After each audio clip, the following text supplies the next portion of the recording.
My name is Kamaru, and welcome to my studio, my space here in Berlin.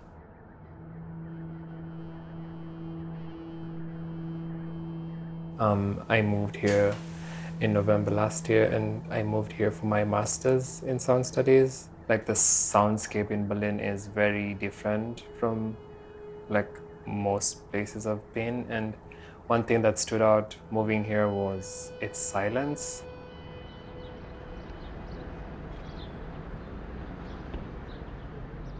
Well, I moved during winter, and during a pandemic, things here are a bit silent, like during winter, and it was hard for me to look for sound or try and get more sound. In my hometown where I resided in, a place called Rongai, was very lively in a way, but generally Nairobi is a bustling city. So many things are happening at the same time. Yeah, it's just a commotion, a huge collage of sounds which drive the city, which is also interesting because you get to hear so many new sounds. I'm so looking forward maybe traveling back and recording more sounds or hearing how Nairobi sounds at the moment here. So when I'm out in the field, I just use my Zoom H6 mostly, and the low microphones to record ambiances. If I'm going to record specific sounds, for example, electromagnetic sounds, that now use a different microphone, but most times I have my Zoom in the bag. Sometimes I have a specific goal that I'd want to record, maybe a specific sound, but most times it's just to be there, to be surprised with what could happen. Ima ljudi takve. Aba ja nisam takav. Ja kažem, ne možeš da kažeš, to nije tvoje, to je moje. Po čemu? Just having bought the recorder and putting my headphones and adding gain to the recorder and just realizing how much sound was around me and how discreet it was. This was really amazing, and it's like being deaf and realizing that you could hear. I was just showing my dad that you could hear so much with this tiny instrument, and I used to record a lot just going for walks and even driving to different parts of like Nairobi and not knowing where I'm going, but just wanting to record sounds. For me, it became like this realization that there's so much sound and needs to be like aware of it, and also maybe in an artistic direction use this as a tool to even make compositions or get people to sort of learn more about their surroundings in a very creative way, which is interesting maybe to listen to. So we just came back from a recording session outside, and what stood out most was the recordings I did of the train.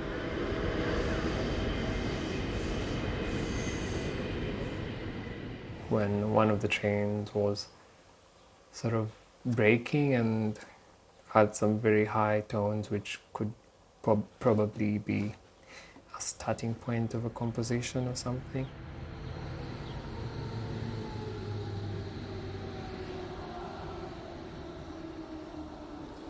So I'll use this sort of drone tone, and I'll just drop it in this grain kind of thing I use a lot. I'll drop this recording here and play the recording as an instrument or something like this.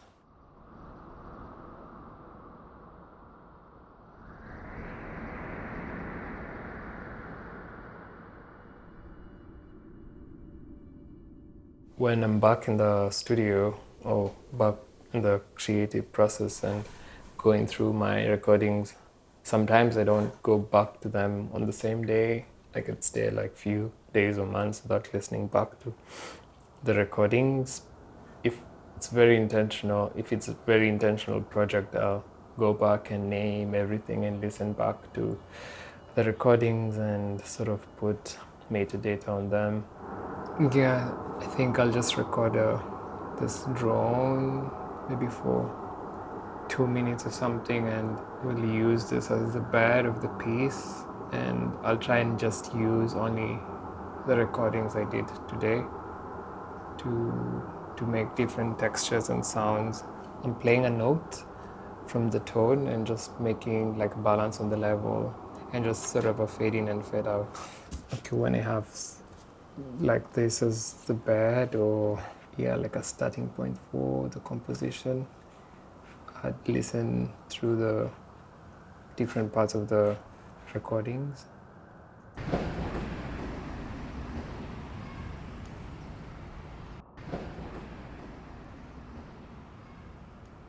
In the recordings, it happens that when I'm working on a project, because I have my folder inside Ableton and I can access to the different recordings and just listen back to them during the creative process and drag a recording and see if I could process it or it could work in context of the project. Yeah.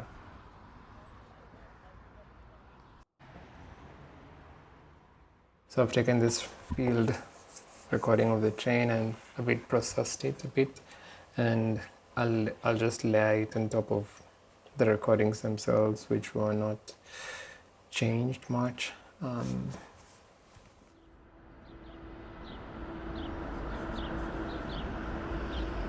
In high school, I took music as a subject, and I realized I love like music in itself, like theory and just practice.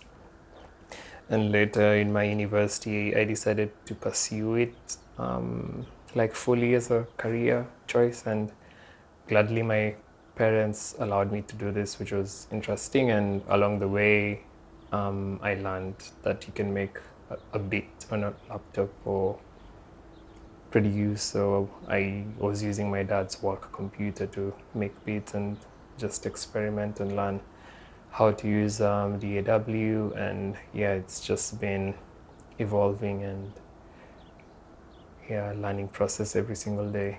If I'd want to layer like an instrument or purely use the recordings themselves, because I know, for example, if I have this instrument in Ableton, which is sample guitar sounds, and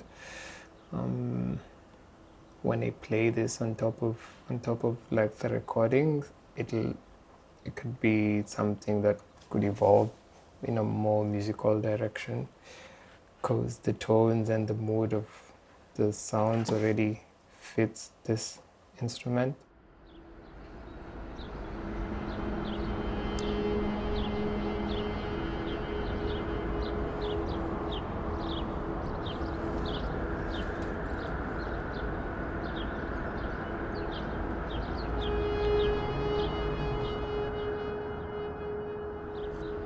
I was surrounded by different musics and just being involved with people who are musicians or friends who are interested in like different styles of music from all over the world, and wanting to create or perform this music led to my interest in just wanting to also make music. Earlier when I was studying producing, I was mostly trying other genres of music, and later is when I found myself that I was interested in sort of field recording and sounds from the outside. Yeah, something that I would have told myself when I was starting to make music is to just be yourself, like be you, because I was trying to be like other people and making music which maybe I didn't really connect to, but this was like a learning stage for me, and I appreciate that. But I'd also, if somebody just told me just do what you want to do and see, and I'm grateful for for the process. Yeah, I don't have like a clear goal like where the piece could go, but it happens just when I'm writing that, yeah, ideas come. Like I knew this sampled board guitar would fit well with the recordings. After now recording this, I could change or resample this again to get new tones from it.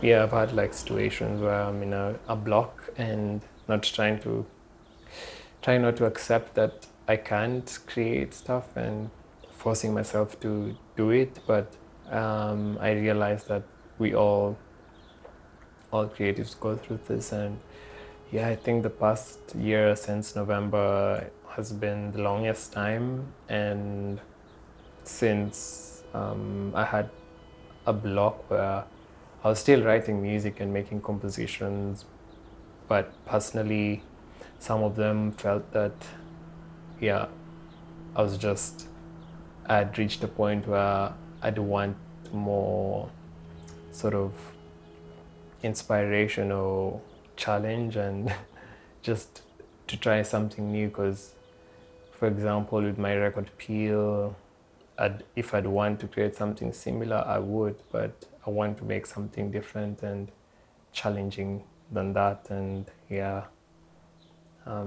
we all go through this block, and yeah, it's always nice to experience it and come back again after a few months or even years.